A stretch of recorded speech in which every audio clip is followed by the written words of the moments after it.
Assalamualaikum warahmatullahi wabarakatuh. Bismillahirrahmanirrahim. Al-Fatihah ala niyatil futuh wal munuh wal rusuh wa taubatin nasuh wa salahil qalbi wal jasadi wal ruh. Wa ila hadratin Nabi Sayyidina wa Maulana Muhammadin sallallahu alaihi wa alihi wa sallam wa ashabihi wa azwajihi wa dhurriyyatihi wa ahli baitihi wa ansarihi wa asharihi thumma ila arwah jami'il anbiya wal mursalin wal malaikatil muqarrabin wa thumma ila ruh khususan Nabi Allah Khidir Abdul Abbas Balya bil Malkan alaihi salam wa thumma ila arwah jami'il khulafa ar-rasidin sadatina Abi Bakrin wa Umar wa Uthman wa Ali wa kafatil asharatil mubasysyirin bil jannah radhiyallahu ta'ala anhum wa ardahum ajma'in wa thumma ila arwah jami'il awliya was suhada was sulaha wal aqtab wal amjad wal autad wasairi ibadallah as-salihin thumma ila arwah jami' ahli ad-darak wa ahli al-batin wa ahli an-nawba wa ahli an-nur wa ahli al-hall wal aqd jami' ahli al-khutwah rijal al-ghaib as-salihin ajma'in min masyarik al-ard ila magharibiha thumma ila ruh khususan al-imam al-qutb Al-Habib Abu Bakar ibn Abdullah Al-Idrus Al-Adani wal-Imam Al-Qutub Al-Habib Abu Bakar ibn Abdullah bin Talib Al-Attas wal-Imam Al-Qutub Al-Habib Ali bin Muhammad bin Hussein Al-Habashi Syekh Abdurrahman bin Ali Ad-Daibai wal-Imam Abi Abdullah Muhammad bin Sa'id Al-Busiri wa thumma ila Al-Habib Abdullah bin Hussein bin Tahir wal-Habib Tahir bin Hussein bin Tahir wa thumma ila ruh khususan Syekh Nawawi bin Umar Al-Bantani wa thumma ila arwah al-Imam Al-Qutub Al-Habib Abu Bakar bin Muhammad bin Umar As-Saggab wal-Habib Alawi bin Muhammad Hasim As-Saggab wal-Habib Syekh bin Abi Bakar bin Muhammad As-Saggab wal-Habib Saleh bin Muhsin Al-Hamid Tanggul wal-Habib Ahmad bin Alwi Al-Haddad thumma ila ruh Sayyidil Walid Al-Habib Abdurrahman bin Ahmad bin Abdul Qadir As-Saggab wal-Habib Abdul Qadir bin Ahmad bin Abdurrahman As-Saggab wal-Habib Abdullah bin Idrus bin Hud Al-Attas thumma ila al-Habib Ahmad Mas'ud bin Al-Haddad wal-Habib Abu Bakar Attas bin Abdullah Al-Habshi wa thumma ila hadrati khususan Ustaduna Al-Barakah Sayyidil Walid Al-Habib Umar bin Abdurrahman As-Saggab wa ibnihi Al-Habib Saggab bin Umar As-Saggab wal-Habib Alawi bin Abdurrahman As-Saggab wal-Habib Abdullah bin Syekh Abi Bakar bin Salim wal-Habib Ali bin Saleh Al-Attas wal-Habib Abdullah bin Ali Al-Attas wa thumma ila arwahi khususan walidatul mahbubah Mahmud bin Dunia Radiyah binti Mahmud Hasan Mustafa bin Jarrah Ibu Haji Ahmad bin Sudan Al-Juni Musasan Muhammad Tamr bin Hasan Mustafa bin Ismail bin Hasan Haji Musliha binti Haji Muhammad bin Salifah Ragaya, Salifah Ni'mah bin Muhammad.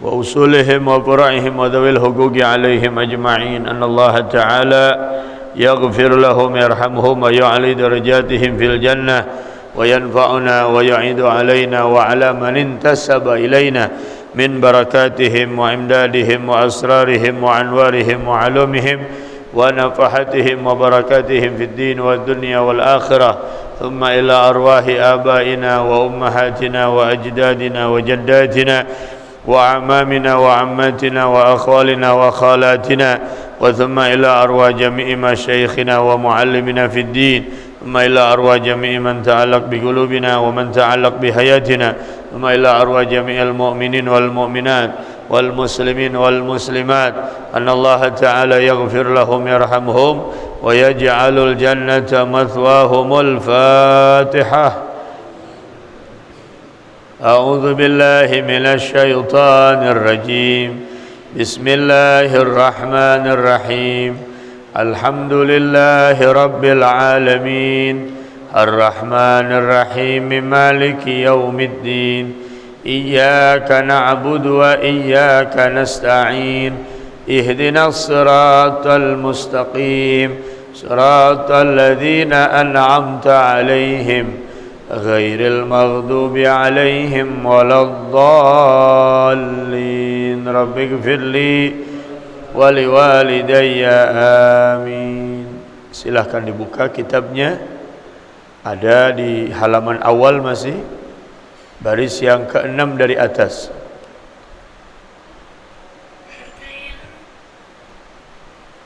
Halaman awal 6 baris dari atas, bacaannya sebelah kiri. Qala al-musannif syakarallahu sa'yah. Bismillahirrahmanirrahim. Alhamdulillahi rabbil alamin. Wa bihi nasta'inu ala umurid dunya waddin. Allahumma salli ala sayyidina Muhammadin qamaril wujud fi hadzal yawm wa fi kulli yawm wa fil yawmil maw'ud sirran wa jahra fid dunya wal ukhra wa ala alihi wa sahbihi wa sallim. Bismillahirrahmanirrahim. Allahumma salli ala sayyidina Muhammadin qamaril wujud alladhi badar fid dunya wal ukhra wa ala alihi wa sahbihi wa sallim. Amma ba'du, qala syekhul muallif rahimahullahu ta'ala wa adama an-naf'a bihi wa bi barakati ulumihi wa bikum fid daraini amin. Radiyallahu ta'ala ankum wa qala radiyallahu ankum. Rabbi israh li sadri wa yassir li amri wahlul 'uqdatan min lisani yafqahu qawli. Subhanaka la ilma lana illa ma 'allamtana innaka antal alimul hakim. Wa la haula wa la quwwata illa billahil aliyyil azim. Ya fattahu ya alim iftah alaina fathan qariba.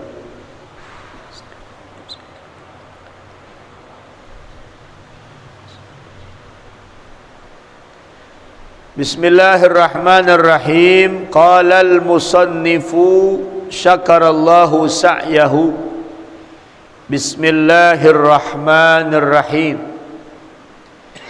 Berkata pengarang ini kitab, semoga Allah menghargai usahanya, membalas usahanya dengan berupa rahmat dan pahala dari Allah Subhanahu wa ta'ala. Amin ya rabbal alamin. Apa yang beliau ucapkan? Bismillahirrahmanirrahim. Beliau membaca kalimat Bismillahirrahmanirrahim. I'lam, ketahuilah, annal basmalata katsiratul barakah, bahwa bacaan Bismillahirrahmanirrahim ini sangat banyak keberkahannya. Ma min syai'in alladhi budi'a bi Bismillahirrahmanirrahim illa burika fih. Tidak ada segala macam urusan yang kalau kita mulai urusan tersebut dengan mengucap Bismillahirrahmanirrahim, melainkan urusan itu akan diberikan keberkahan oleh Allah. Apa artinya berkah? Ziyadatul khair alal khair. Ditambahkannya kebaikan di atas kebaikan, itu namanya berkah. Allah kasih kita nikmat makan, keberkahan dari Allah. Kalau kita makan itu makanan dengan berucap bismillah sebelumnya, maka ditambahkan keberkahan di atas kebaikan tersebut. Ya. Segala macam urusan yang kalau kita mulai dengan basmalah, dengan ucapan bismillahirrahmanirrahim, maka urusan tersebut akan Allah berikan kebaikan dan keberkahan. Ya. Karena Nabi menyatakan kullu syai'in, kullu amrin dzibalin la yubda'u fihi bi bismillahirrahmanirrahim fahuwa aqta'. Kata Nabi alaihi salatu wasalam, segala macam perkara urusan yang kalau dia mulai tidak dimulai dengan bismillah, fahuwa aqta. Apa aqta? Qalilul barakah, naqisu wa qalilul barakah, sedikit dan kurang keberkahannya. Gitu. Man dzakaraha, siapa orang yang rajin baca bismillah, apalagi dijadikan wiridan, mungkin sehari baca bismillah 100 kali atau 50 kali atau setidaknya 10 kali setiap hari dijadikan sebagai wirid. Man dzakaraha, siapa orang yang selalu mengingat membaca ini bismillah, hasalalahul ma'mul, maka akan hasil baginya segala apa yang diharapkan. Ya, akan hasil, akan berhasil, akan dimudahkan oleh Allah al-ma'mul, segala apa yang dia cita-citakan. Wa man wazaba 'alaiha, dan siapa orang yang melazimkan, orang yang melazimkan baca bismillahirrahmanirrahim, huziya bil qabul, orang itu diberikan keberuntungan dengan cara Allah kabulkan dia punya harapannya. Gitu. Ya, minimal kita mau tidur baca bismillah, bangun tidur ucapkan juga bismillah, lalu doa tidur, ingin makan baca bismillah, masuk rumah baca bismillah. Apapun yang sekiranya menjadi baik, hendaknya di situ diucapkan bismillah. Memang ada perkara-perkara yang makruh justru kita baca bismillah, seperti kita membuang kotoran, itu makruh kita baca bismillah. Bahkan kalau andai kata kita mau nyukur rambut orang, kita jadi tukang cukurnya, itu baca bismillah juga makruh katanya. Melihat kemaluan dengan mengucapkan bismillah itu juga makruh. Banyak hal-hal yang kalau kita ucapkan bismillah itu menjadi makruh. Gitu. Kita mau buang sampah dari rumah keluar, gak usah baca bismillahirrahmanirrahim.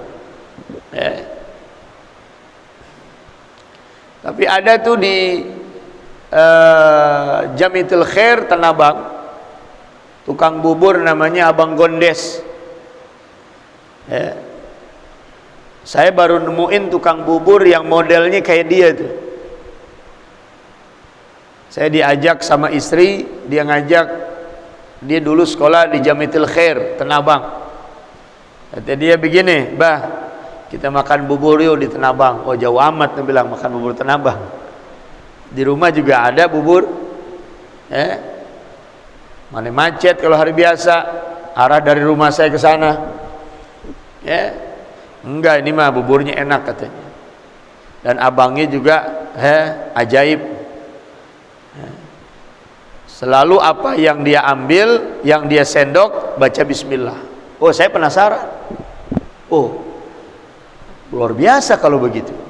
Berarti masih ada orang yang Allah gerakkan dia punya kemampuan seperti nanti apa yang ada di kisah ini. Akhirnya saya berangkat ke sana dengan Bang Kholik tuh, Abdul Kholik yang biasa nganter saya. Bener. Begitu kita pesan, "Abang Gondes," dia masih kenal sama istri saya tuh. Gitu. Akhirnya dibikinin, dia mau ngambil mangkok, baca bismillah. Ngambil mangkok, baca bismillah.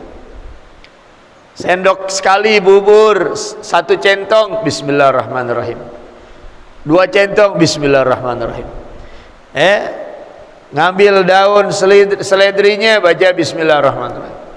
Ngambil kacangnya, baca bismillahirrahmanirrahim. Ngambil bawang gorengnya, baca bismillah. Itu 1 mangkok bisa 10 kali dia baca bismillah. Ini luar biasa.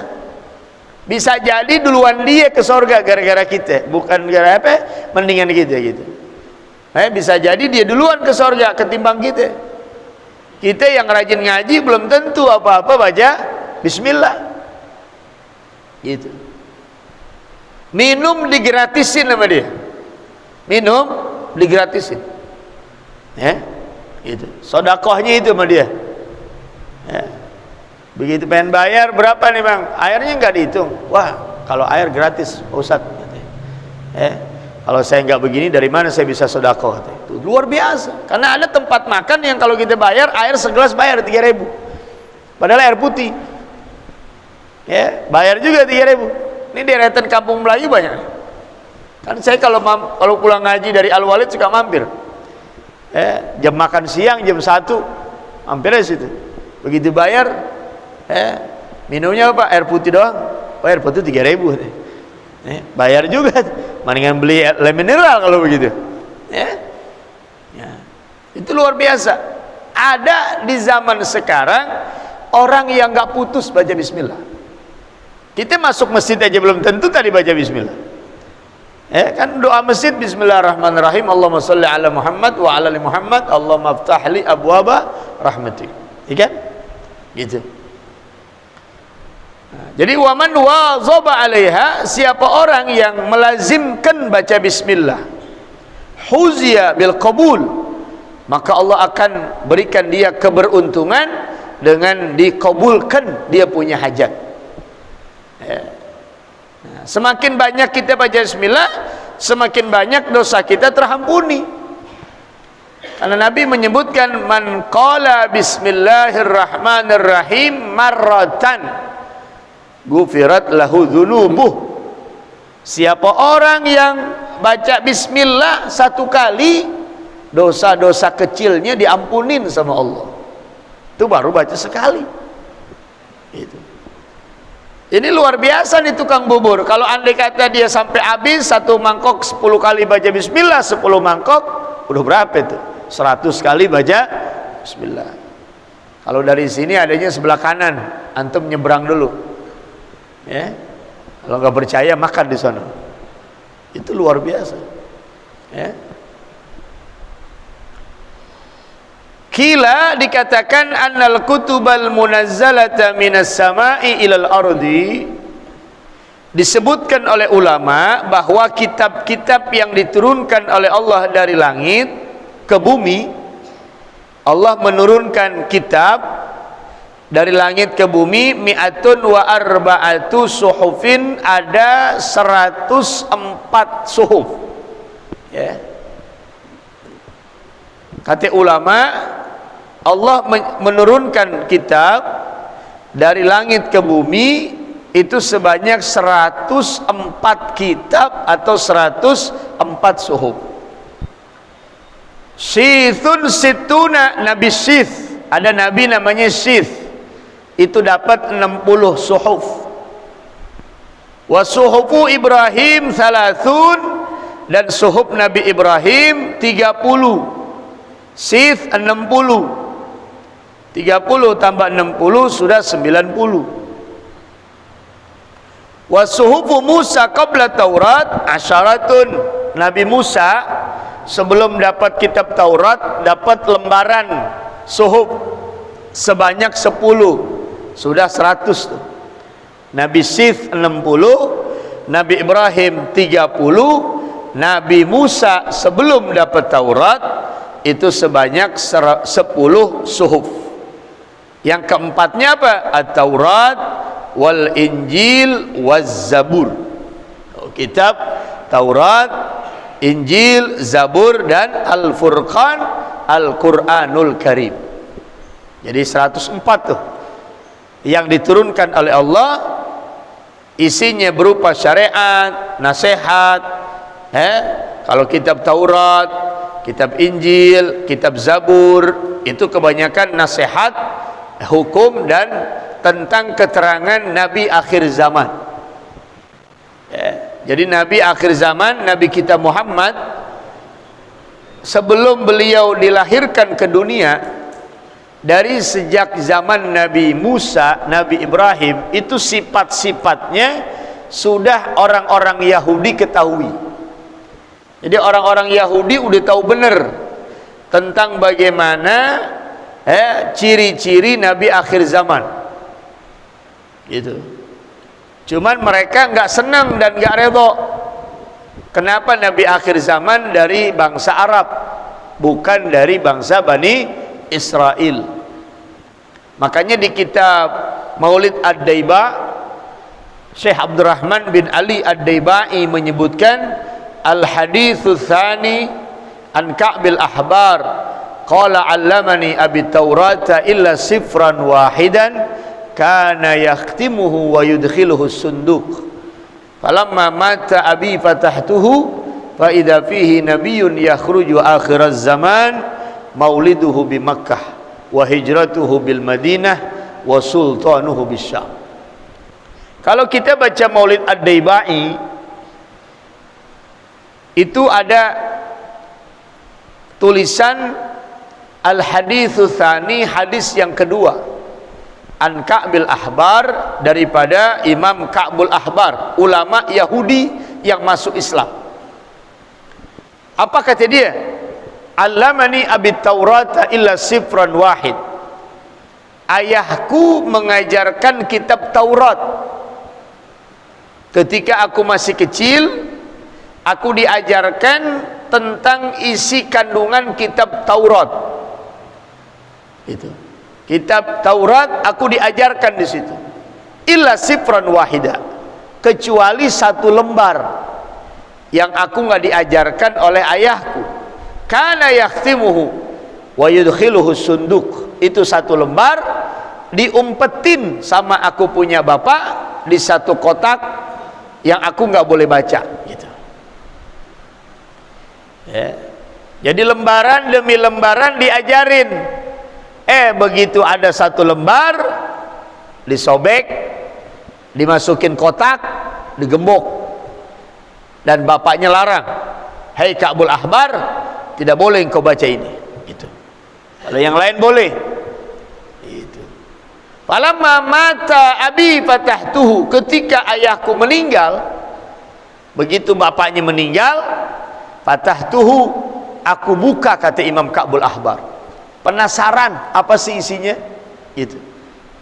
Falamma mata abi fatahtuhu, aku hancurkan itu kotak, aku hancurkan gemboknya, aku buka kotaknya, aku ambil lembarannya.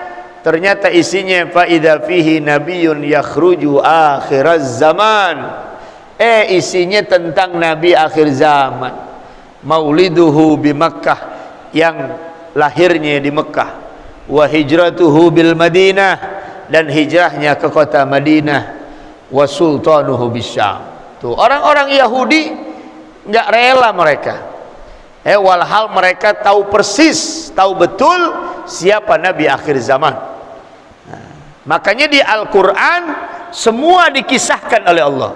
Kejadian dulu, kejadian masa Nabi Muhammad, kejadian masa sekarang pun ada di Al-Quran. Ya, gitu. Masa sekarang di Al-Quran ada, masa dulu di Al-Quran ada. Sebelum zaman Nabi Muhammad, Allah ceritakan tentang nabi-nabi dalam Al-Quran. Untuk menguatkan iman Rasulullah, untuk menguatkan kekuatan dakwah Nabi. Allah ceritain tentang Nabi Adam, Allah ceritain tentang Nabi Musa, Allah ceritain tentang Nabi Ibrahim di dalam Al-Quranul Karim. Tentang keadaan umat saat itu pun Allah ceritakan kepada Rasulullah dalam isi kandungan Al-Quran. Semua di Al-Quran ada. Makanya ketika Al-Quran ini diturunkan oleh Allah, kitab-kitab yang lain mansuh, udah nggak dipakai lagi sudah. Andai kata ada Injil yang asli sekarang, bukan Injil yang banyak dirubah sekarang nih, masih original dari Nabi Isa, maka penganut itu Injil disebut ahlul kitab, gitu.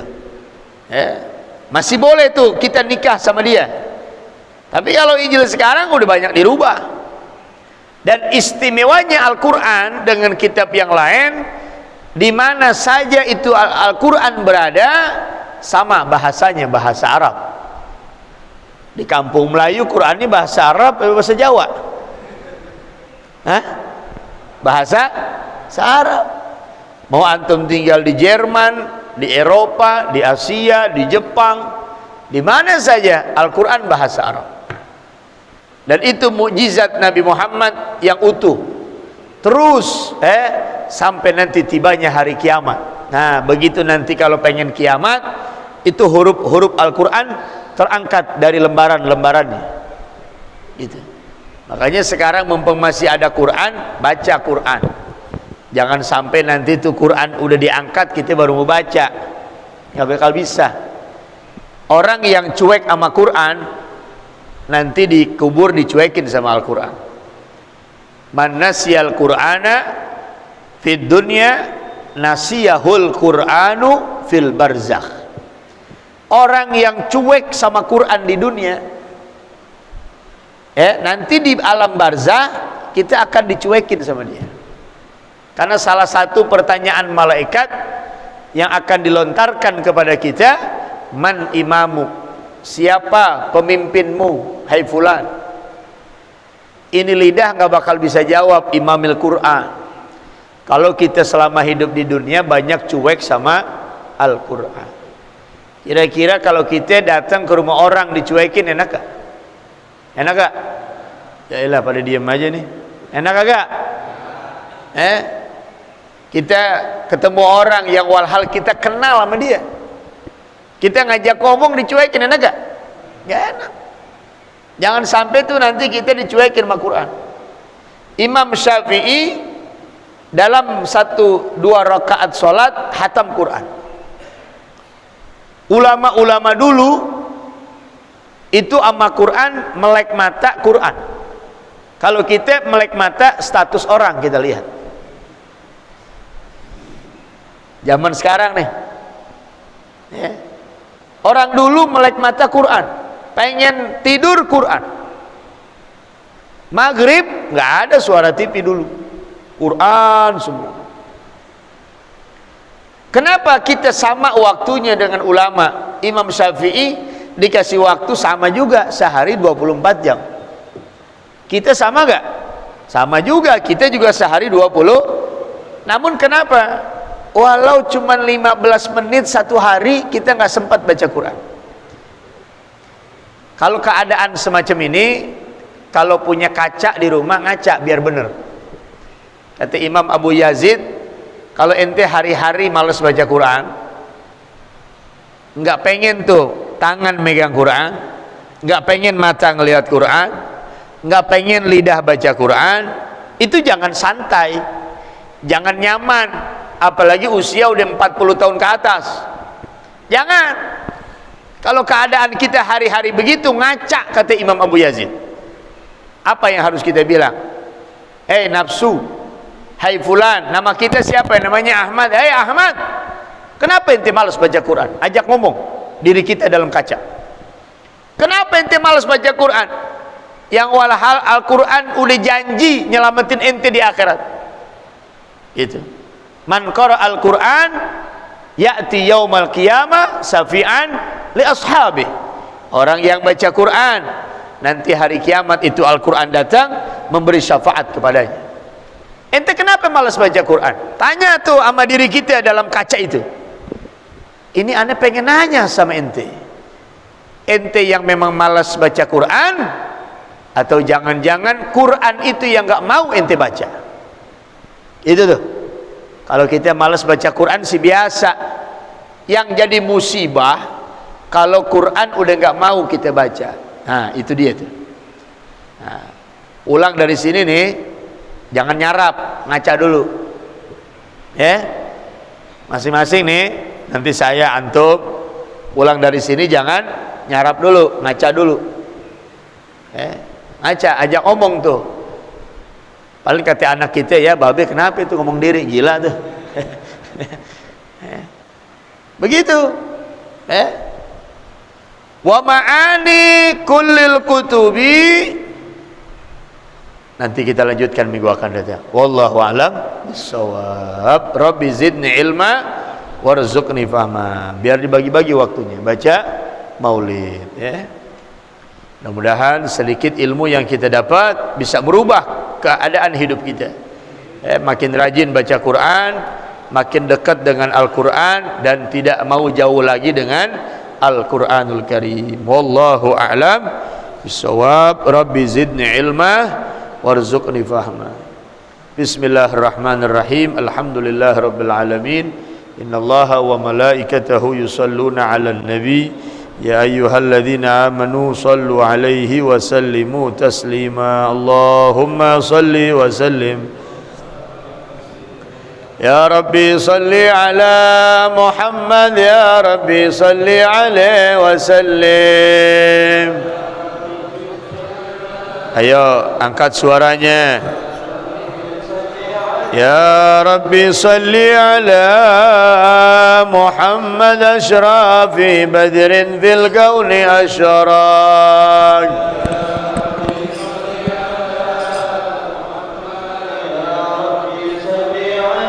يا ربي صل على محمد أكرم داع يدعو إلى الحق.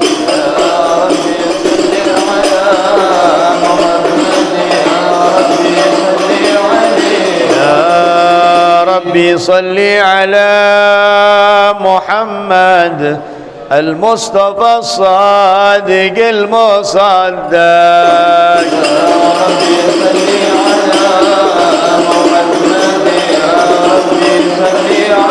يا ربي صل على محمد أحلى الورى منطقا وأصداق. يا ربي صل على محمد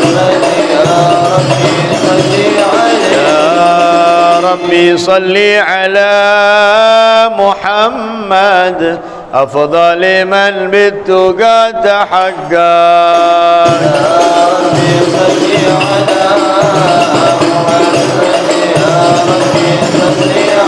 يا ربي صل على محمد من بالسخاء والوفاء تخلق.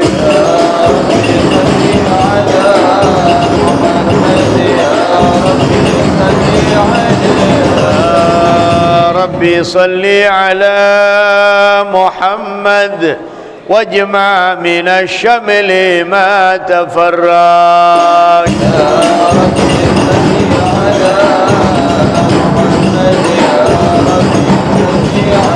يا ربي صل على محمد واصلح وسهل ما قد تعود.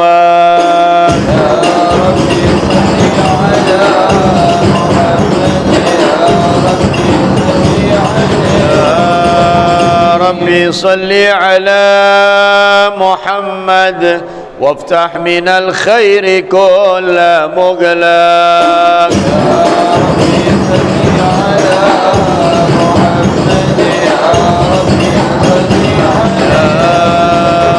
ربي صل على محمد وآله ومن بالنبي تعلق.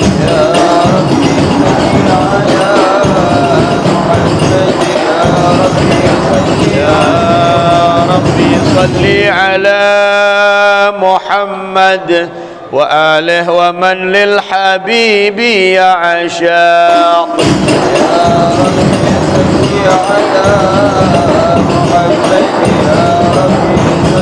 يا ربي صل على محمد ومن بحبل النبي توثق.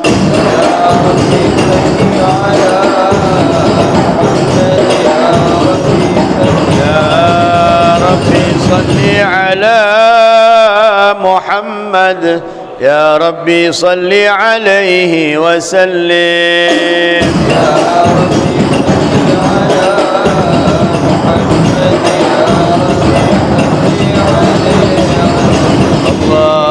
اللهم صل وسلم وبارك عليه وعلى آله.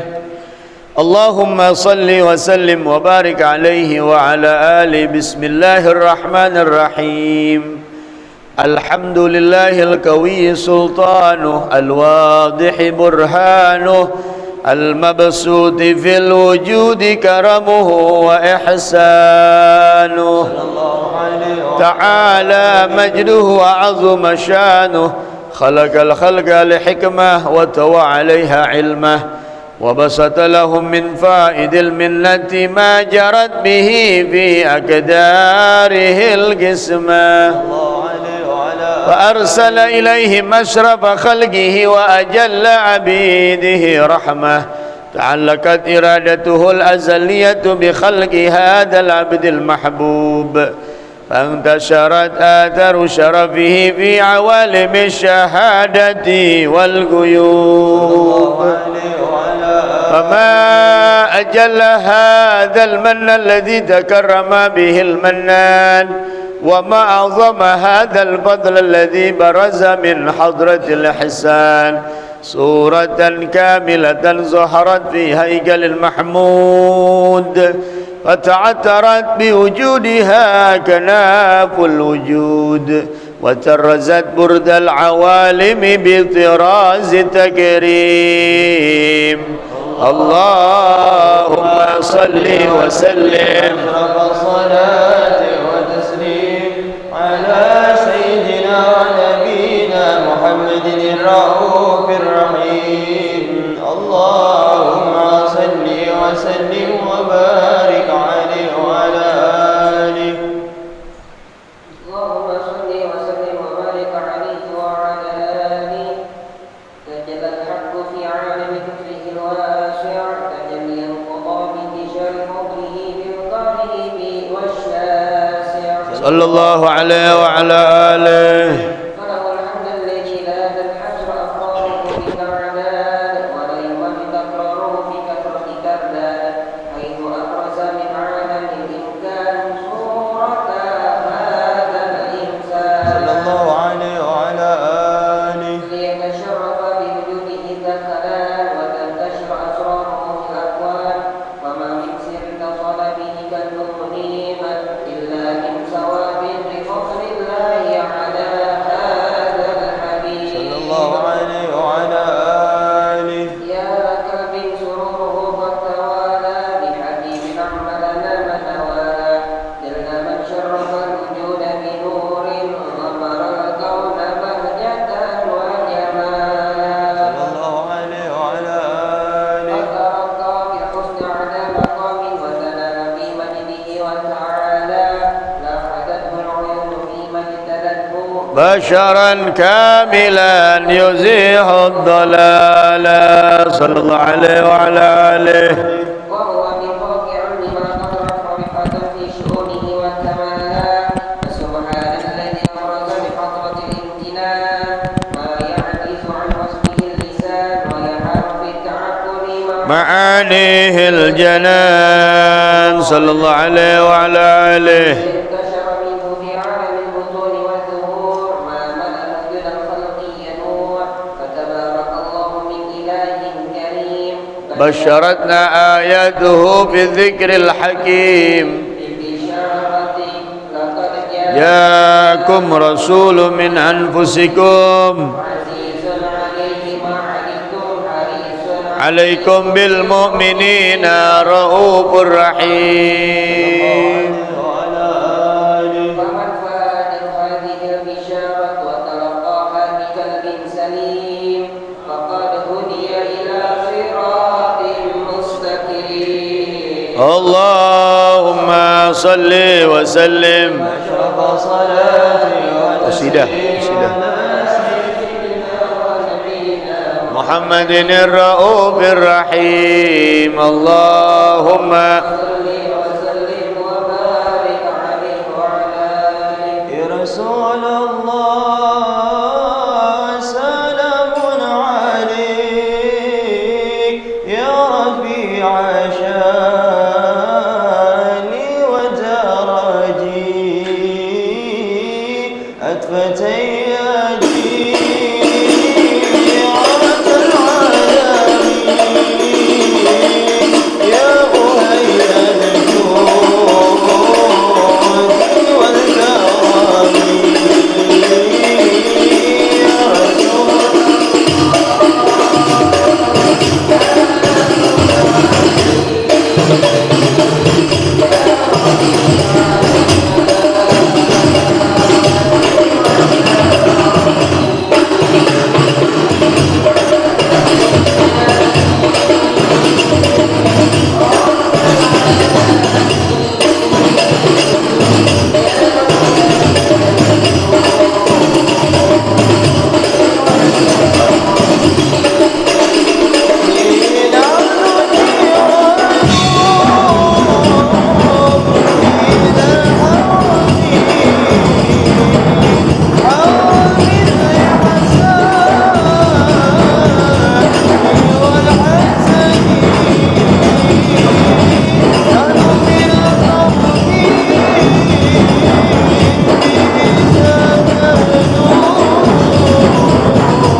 اللهم صل وسلم وبارك عليه وعلى آله فحين قربا وعن ودها هذا الحبيب علانت السماوات والأرضون ومن فيهن بالترحيب وامطار الجود الإله على أهل الوجود تسيل وألسنة الملائكة بتبشير للعالمين تعي سبحان الله الحمد لله لا إله إلا الله الله أكبر سبحان الله الحمد لله ولا إله إلا الله والله أكبر سبحان الله الحمد لله ولا إله إلا الله والله أكبر والقدرة كشفت قناع هذا المستور ليبرز نور كاملا في عالم الزهور نورا فاق كل نور وانفذ الحق حكم على من أتم الله عليه النعمة من خواص الأمة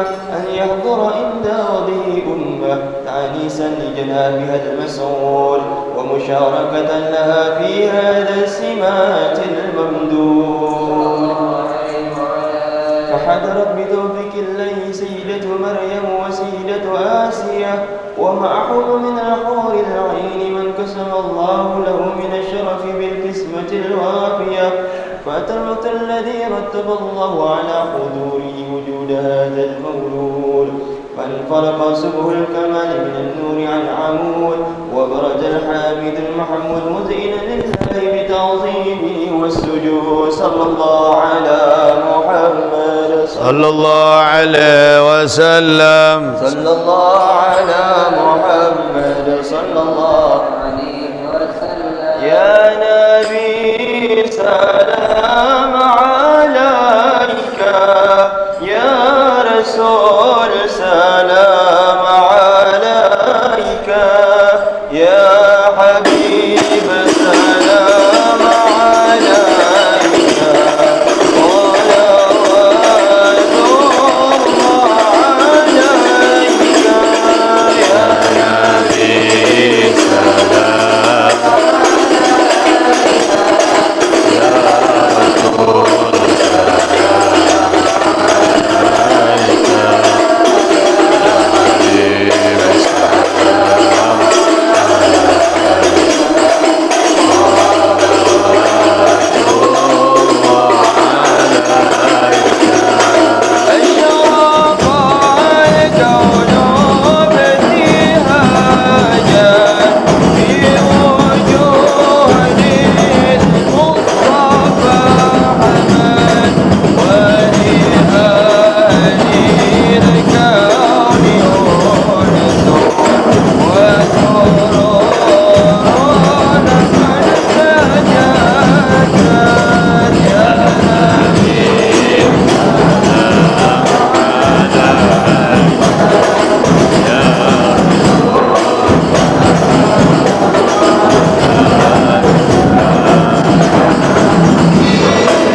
محمد قال رسول الله صلى الله عليه وسلم أفضل ما قلته أنا والنبيون من قبلي لا إله إلا الله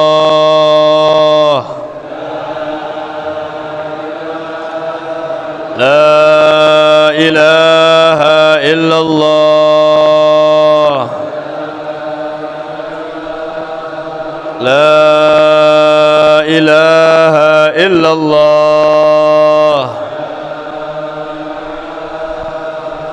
محمد رسول الله صلى الله عليه وآله وسلم شرف وكرم ومجد وعظم كلمة حق عليها نحيا وعليها نموت وعليها نبعث إن شاء الله تعالى من الآمنين برحمة الله وكرمه يا أرحم الراحمين. بسم الله الرحمن الرحيم. الحمد لله رب العالمين حمدا يوافي نعمه ويكافئ مزيده. اللهم صل على سيدنا محمد وعلى آل سيدنا محمد. اللهم اهدنا فيمن هديت وعافنا فيمن عافيت وتولنا فيمن توليت وبارك لنا فيما أعطيت وقنا شر ما قضيت يا رب كل شيء بقدرتك على كل شيء. اغفر لنا كل شيء ولا تسألنا عن كل شيء ولا تحاسبنا في كل شيء واعطنا كل شيء برحمتك يا أرحم الراحمين يا رحمن الدنيا والآخرة ويا رحيم الآخرة. وصلى الله على سيدنا محمد وعلى آله وصحبه وسلم والحمد لله رب العالمين. السلام عليكم ورحمة الله وبركاته.